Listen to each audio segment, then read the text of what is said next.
Professor, qual vai ser o tema de redação do Enem 2024? Todo ano é sempre a mesma pergunta. Chega perto da prova, o aluno pensa que a gente tem bola de cristal e vai acertar o tema de redação. Se você pensa que o professor realmente é vidente, acertou, porque nós da Corrige-me acertamos o tema de redação, ou melhor dizendo, os temas de redação do Enem desde 2020. Lembrando que eu estou falando tanto das primeiras aplicações quanto das segundas, exatamente. A gente acertou 6 temas de redação. E claro que o Japa todo ano traz algumas apostas para vocês.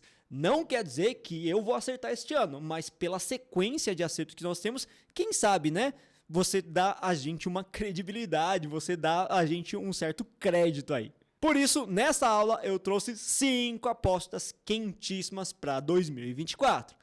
Quer saber um pouco mais? Então se liga nesse vídeo até o final.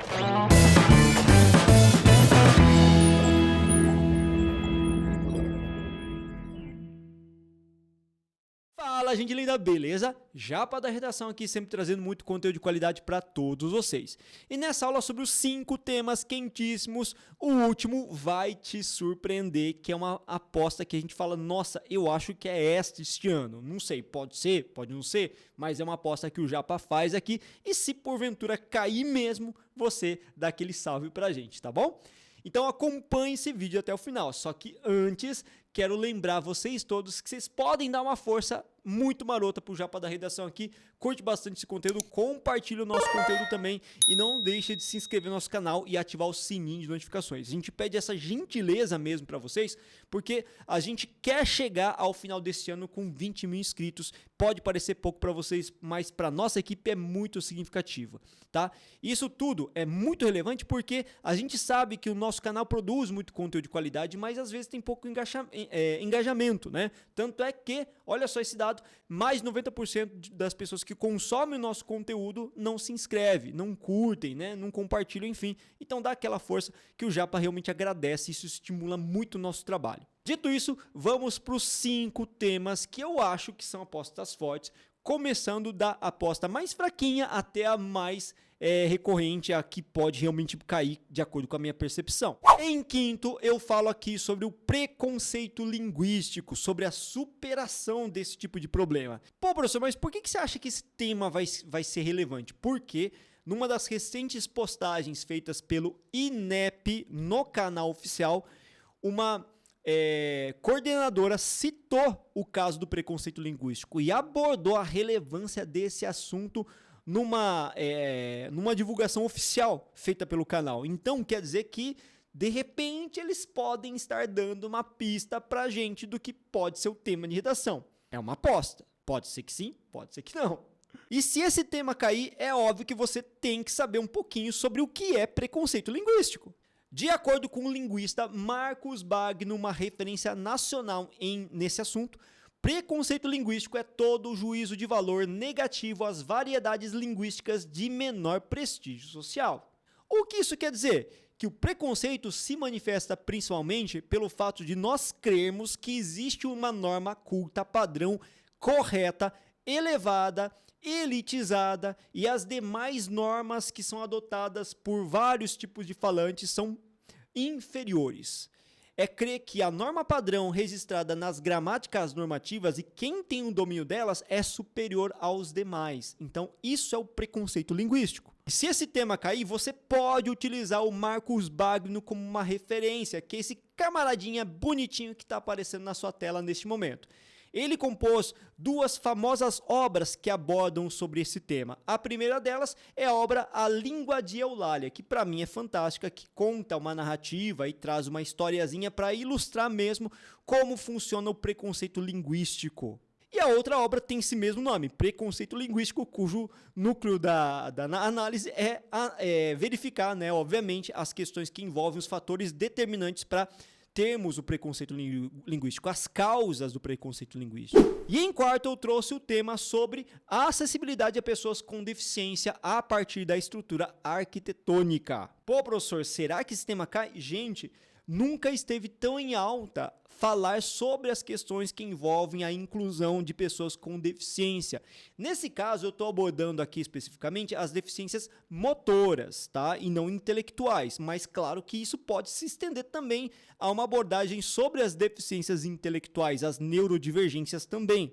E se esse tema cair, são diversos repertórios que você pode utilizar, como por exemplo a Lei número 10.098, que estabelece diretrizes e normas para que edificações, transporte, comunicação e outros elementos sejam projetados e adaptados de forma a permitir o acesso e a utilização por todas as pessoas, assegurando assim a autonomia das pessoas com deficiência e oportunidade para todas. Então essa lei é importante porque traz um repertório, um arcabouço jurídico legal que você pode utilizar na redação. É uma garantia que todas as pessoas com deficiência, com mobilidade reduzida, tenham pleno acesso, que permita-se a construção de prédios públicos, de estabelecimentos que possuam rampas, pisos táteis, que permitam a acessibilidade e a inclusão.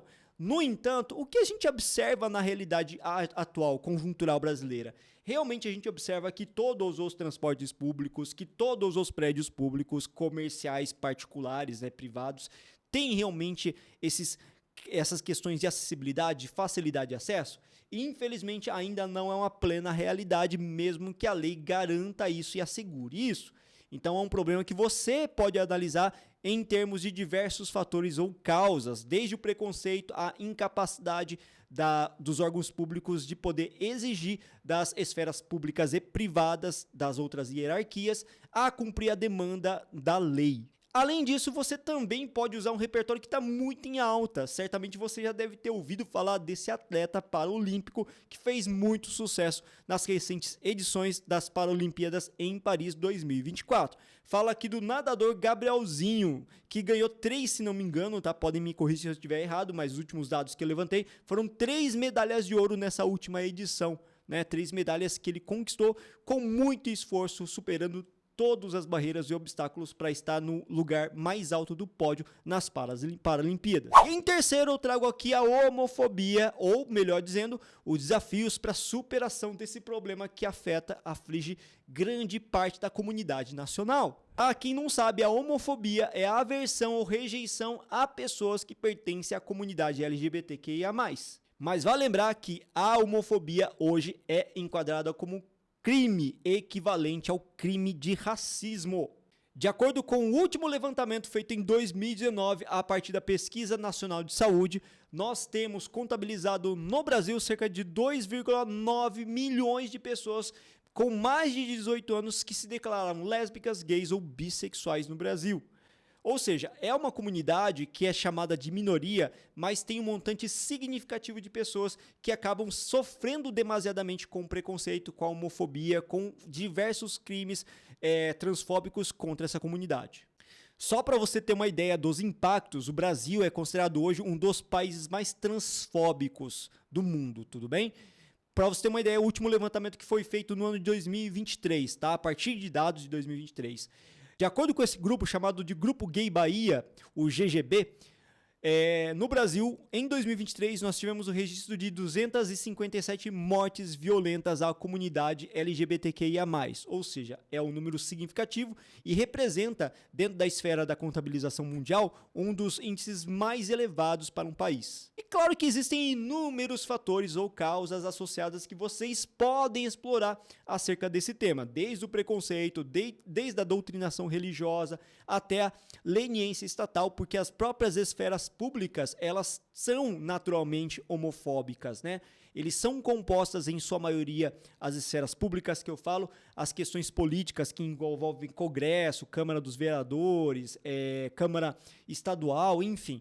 São ambientes que normalmente são heteronormativos, de homens brancos, ou seja, não tem muito interesse, a homofobia é estrutural, então não tem muito interesse em lutar pela causa LGBT. Então a gente tem esse cenário aí que poderia ser analisado como causa do problema.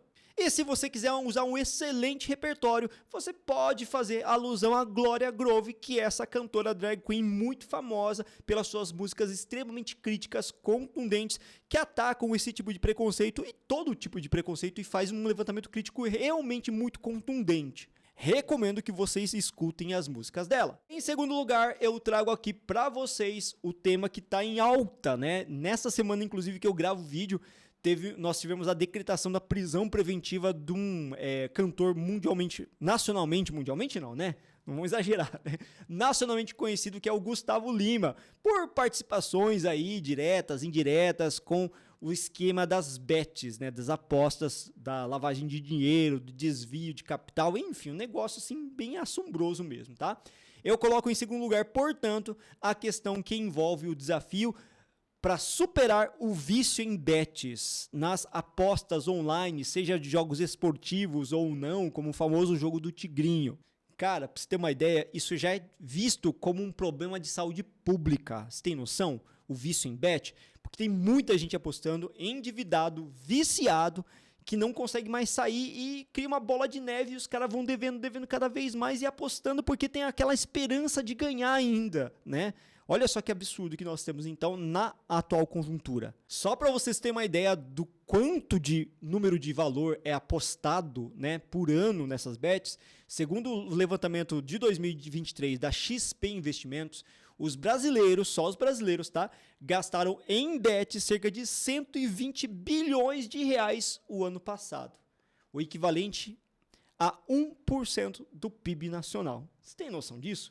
Gente, são 120 bilhões de reais gastos com apostas só em 2023. E esse número tem crescido cada vez mais. E olha só, para piorar a situação, o Instituto Locomotiva verificou que 86% das pessoas que apostam têm dívidas. Ou seja, os caras estão endividados e estão apostando. Estão tirando de algum outro recurso, o lei de casa, a cesta básica, uma conta para poder jogar, com a esperança de ganhar, né, dobrar os seus rendimentos. E a grande maioria dos apostadores é de homens jovens.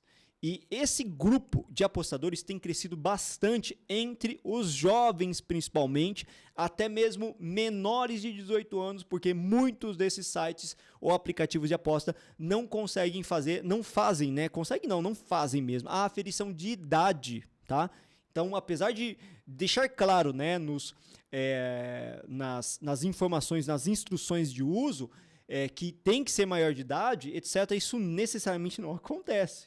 E se você quiser usar um repertório para falar um pouquinho sobre essa epidemia de bets, você pode citar o caso da influenciadora Deolane Bezerra, que enganava muita gente, né, que foi presa justamente por isso, por conta de ser uma influenciadora com muitos seguidores que estimulava esses famosos jogos, não sei nem se é do Tigrinho, tá? Mas eu tô citando aqui que é como se fosse o Tigrinho que prometia ganhos milionários e mostrava ela ganhando nos vídeos e influenciava os outros a jogarem, e claro que os outros perdiam e perdiam muito dinheiro. Então veja que as bets nessa questão epidêmica sofre com as questões que envolvem a falta de regulamentação desses jogos, assim como também o mau caratismo de certas pessoas que vão lá e incentivam o jogo mesmo sabendo que aquilo que vai dar ruim, né, para as pessoas. Olha só que problemático esse negócio de saúde pública. E chegamos agora finalmente ao nosso primeiro do top 5 de temas quentíssimos para o Enem 2024.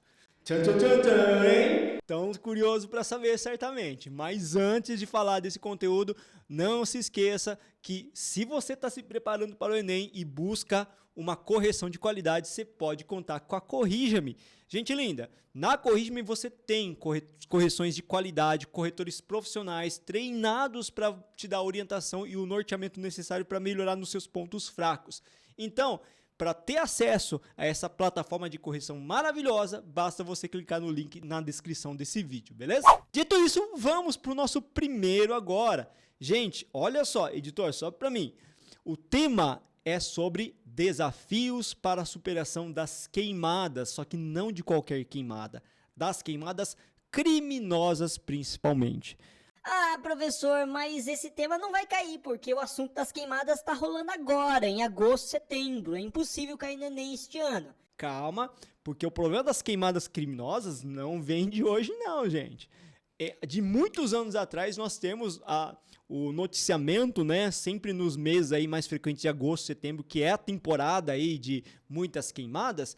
A gente já está tendo há muito tempo vários indícios, várias denúncias, várias notícias que abordam os impactos das queimadas criminosas em vegetações como a Amazônia, o Cerrado, o Pantanal, entre tantas outras. Então a gente está percebendo uma proliferação, uma catalisação das queimadas e do poder destrutivo associado ao aquecimento global, associado às questões de seca histórica que está acontecendo no Brasil. Então o negócio é bem precário mesmo, e isso é recorrente no Brasil há alguns anos já.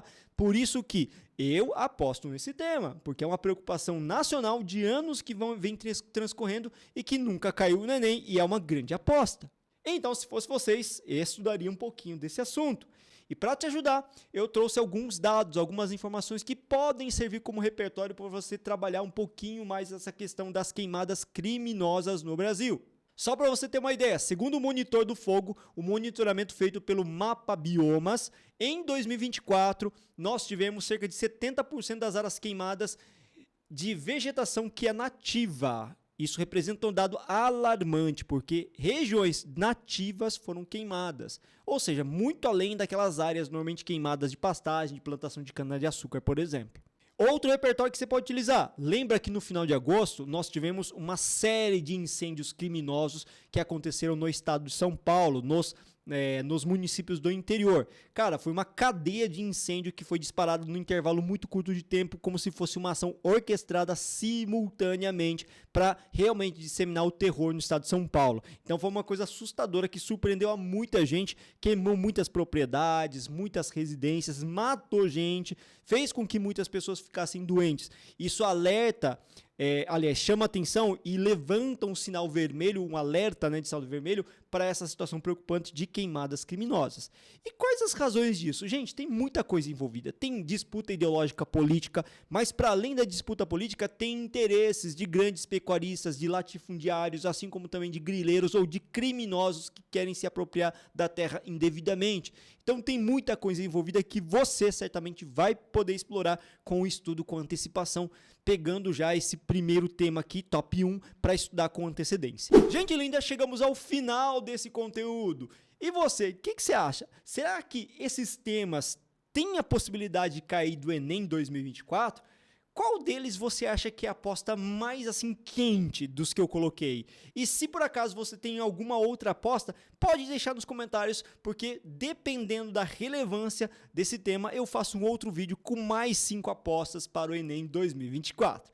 Gente linda, muito obrigado por assistir esse vídeo até o final. Não se esqueça de curtir e compartilhar bastante nosso conteúdo para ajudar mais gente. E quero desejar a vocês todos bons estudos e até a próxima aula!